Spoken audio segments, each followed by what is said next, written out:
केंद्रीय गृह मंत्री अमित शाह असम के चुनावी दौरे पर हैं। उन्होंने बीजेपी के उम्मीदवारों को जिताने के लिए कमालपुर में चुनावी रैली को संबोधित किया। उन्होंने राहुल गांधी और कांग्रेस गठबंधन के कई नेताओं पर जमकर निशाना साधा।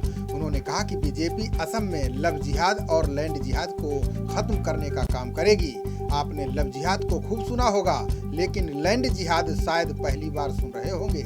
लव जिहाद से भी खतरनाक रूप ले चुके लैंड जिहाद से असम के लाखों परिवार पीड़ित हैं। यही वजह है कि भाजपा इस बार लैंड जिहाद के मामले को प्रमुखता से उठा रही है। आइए आपको बताते हैं कि आखिर लैंड जिहाद है क्या। अमित शाह ने कहा कि असम में पूर्ण बहुमत से बीजेपी की सरकार बनने जा रही है। सरकार बनते ही यहाँ उत्तर प्रदेश और मध्य प्रदेश की तर्ज पर कानून बनाए जाएंगे। इन प्रदेशों में बीजेपी ने जिस तरह शादी के लिए जबरन धर्म परिवर्तन रोकने का कानून बनाया है, वही कानून यहाँ भी बनेगा। लव जिहाद के साथ ही असम में लैंड जिहाद से लाखों परिवार प्रभावित हैं। दरअसल बीजेपी नेताओं का कहना है कि मुस्लिम बाहुल्य इलाकों में हिंदू उनकी प्रताड़ना के शिकार हैं। मुस्लिमों से प्रताड़ित हिंदू लोग अपनी जमीन को औने पौने दामों में बेचने के लिए मजबूर हो जाते हैं। इसके बाद उन्हें अपना घर द्वार छोड़कर वहां से भागना पड़ता है। इस समस्या को पीड़ितों ने लैंड जिहाद का नाम दिया है। यही वजह है कि अमित शाह ने लव जिहाद के साथ साथ लैंड जिहाद को भी खत्म करने का ऐलान कर दिया है। उन्होंने कहा कि इसके लिए असम में कानून बनाया जाएगा ताकि इस तरह से लोगों को मजबूर करके उनकी जमीन ना हड़पी जा सके। अमित शाह ने कांग्रेस पर घुसपैठ कराने का बड़ा आरोप लगाया है। उन्होंने कहा कि कांग्रेस सरकार की छत्रछाया में AIUDF प्रमुख और सांसद बदरुद्दीन अजमल घुसपैठ कराता रहा। अजमल की सहायता से ही घुसपैठियों को लाया गया है। आजकल राहुल गांधी पर्यटन के लिए असम आ रहे हैं। वो बदरुद्दीन अजमल को असम की पहचान बता रहे हैं, लेकिन वो असम की पहचान कभी नहीं हो सकता। सुनिए अमित शाह ने अजमल के बारे में क्या कहा। मित्रों, मातृभूमि की रक्षा के लिए ये वीर सेनापति ने ढेर सारे बलिदान देते हुए सालों तक मुगलों को असम से दूर रखने का काम किया था। और आज राहुल बाबा जो असम में पर्यटन में आते हैं, यहाँ टूरिस्ट बनकर आते हैं, वो कहते हैं कि बदरुद्दीन अजमल तो असम की पहचान है। अरे राहुल बाबा, आप असम को नहीं पहचानते हो। ये महान असम की पहचान श्रीमंत शंकर देव और माधव देव है, वीर सेनापति रचित परशुराम। आपका कहना है कि बदरुद्दीन अजमल असम की पहचान है। जरा आपके ही मुख्यमंत्री तरुण गोगोई साहब को याद करते करो।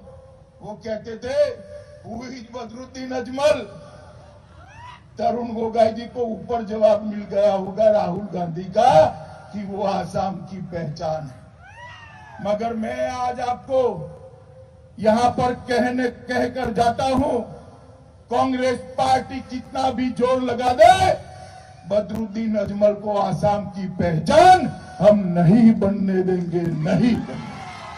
अमित शाह ने आम जनता से कहा कि जब राहुल बाबा यहाँ आए तो उनसे पूछना कि आपने और आपकी चार पीढ़ी ने देश पर राज किया, लेकिन गरीबों के लिए कितने घर बनवाए। नरेंद्र मोदी की अगुवाई में प्रधानमंत्री आवास योजना के तहत अकेले करीमगंज जिले में 18,000 गरीबों को घर दिए गए हैं। सुनिए अमित शाह ने क्या बोला। और मित्रों, मानव तस्करी के लिए भी हम एक अलग ट्रिब्यूनल गठित करेंगे।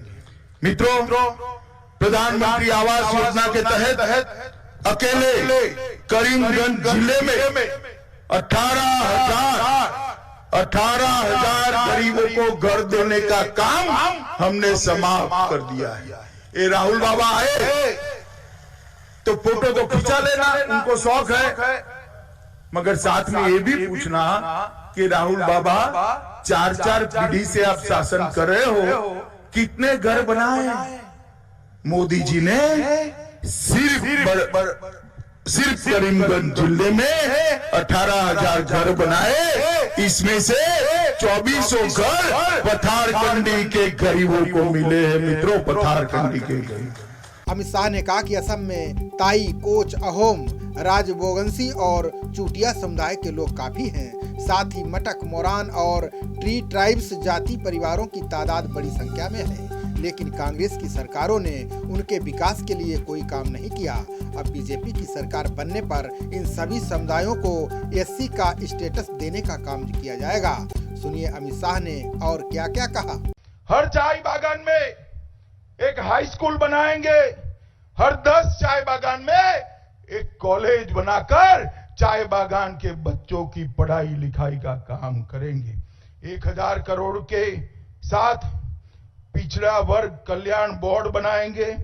ताई, अहोम, कोच, राजवंशी, चुटिया, चाय जनजातिया, मोरेन, माटक समुदाय को एसटी में लाएंगे और ये लैंड जिहाद जो बदरुद्दीन अजमल कर रहे हैं, मैं आपको गारंटी देता हूं साहब कि 5 साल के बाद ये लैंड जिहाद करने वाला एक भी आदमी आसाम के अंदर नहीं दिखाई पड़ेगा। खबरों का सिलसिला जारी रहेगा। देखते रहिए जनप्रवाद।